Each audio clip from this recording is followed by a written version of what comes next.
where no one has to die from the snake bite. हामीले yes कन्फरेन्सलाई पनि त्यही भावनामा आधारित रहेर कार्यक्रम अगाडि बढाएका छौं, जहाँ नेपालमा कोही व्यक्तिहरू पनि सर्पदंशबाट अकालमै मृत्यु बेहोर्न नपरोस्। We are preparing for that. अब कार्यक्रमलाई विधिवत रूपमा समुद्घाटन गर्ने कार्यक्रम रहेको छ। यसका लागि म सम्माननीय राष्ट्रपतिज्यूलाई पानसमा दीप प्रज्वलन गरी कार्यक्रमको विधिवत रूपमा समुद्घाटन गरिदिनु हुन हार्दिक अनुरोध गर्दछु।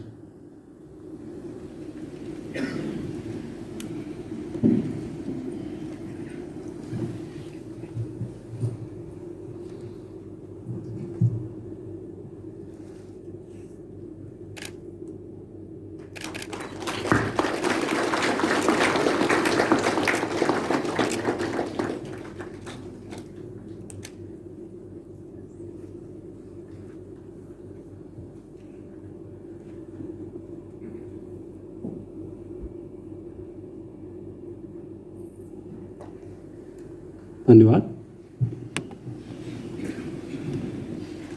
हाम्रो कार्यक्रमको विधिवत रूपमा समुद्घाटन भइसकेको छ। अब केही वक्ताहरूको केही आफ्नो कुराहरू राख्ने क्रमलाई अगाडि बढाउन चाहन्छौं। त्यसै क्रममा I'd like to call upon a very important dignitaries on the dais, who is one of the world's leading figures in tropical medicine, and he's the founding director of the Center for Tropical Medicine and Wellcome Trust-Mahidol University. He has advised, among others, the British Army, the Foreign Office, the Royal Geographic Society, and the World Health Organization on tropical medicine.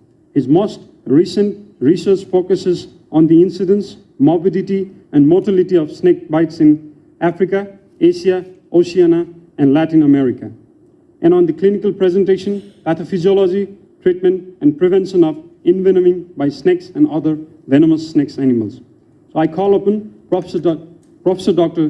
David Warrell for his few words on the dais.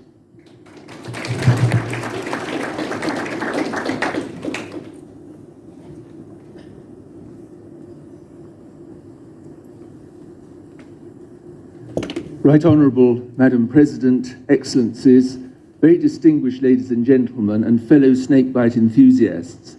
It's a great honour and privilege to have this opportunity to report on the state of snakebite in the world in your company, and in a country that has contributed so much to our knowledge of snakebite through its community-based research studies.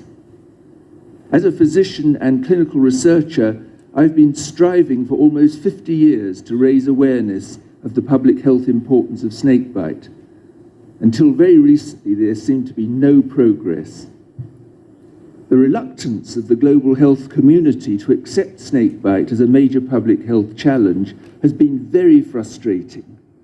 It was due largely to our lack of reliable information on the numbers of deaths and disabled survivors. However, two national surveys, one in India and one in Bangladesh, published in 2010 and 2011, have riveted global attention on this most neglected of all neglected tropical diseases.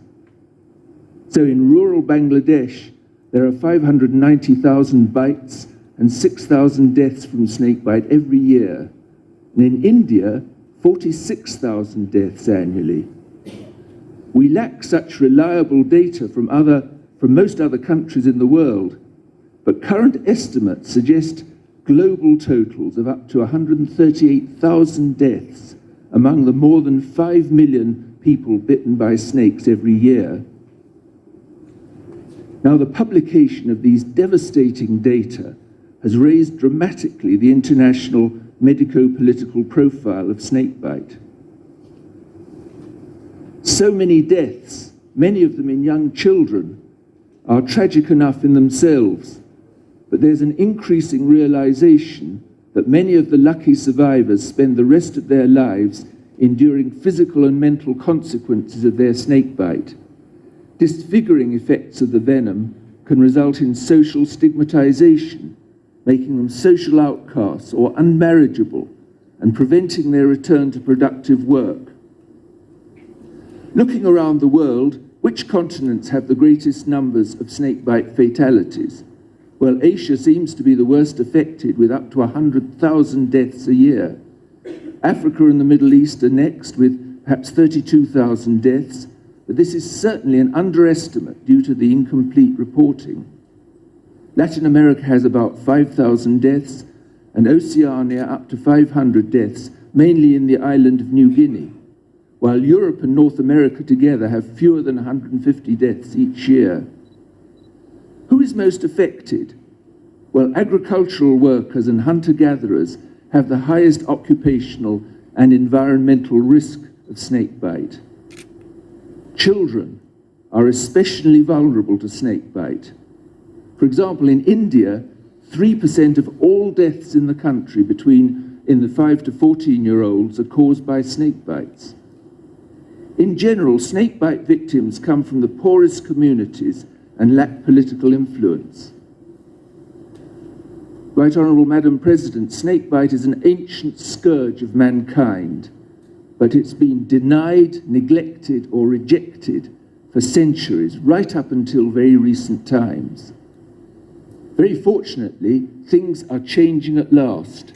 There is a new mood of optimism based on enlightenment, enthusiasm, activism, and access to funding. Over the last 2.5 years, the World Health Organization has raised the profile of snakebite by recognizing it as a top priority neglected tropical disease, and, supported by a powerful World Health Assembly resolution, has launched its strategy for prevention and control. Already, this has resulted in the support of the Kofi Annan Foundation and generous funding by the Wellcome Trust, the United Kingdom, and the United Kingdom government, and by some private charities. Now, today, is a highly opportune moment to discuss Nepal's national control program and to celebrate the fine research that has been carried out in your country. Thank you again, Right Honourable Madam President, for receiving us in your palace and for listening to our advocacy on snakebite, truly the most neglected of all neglected tropical diseases.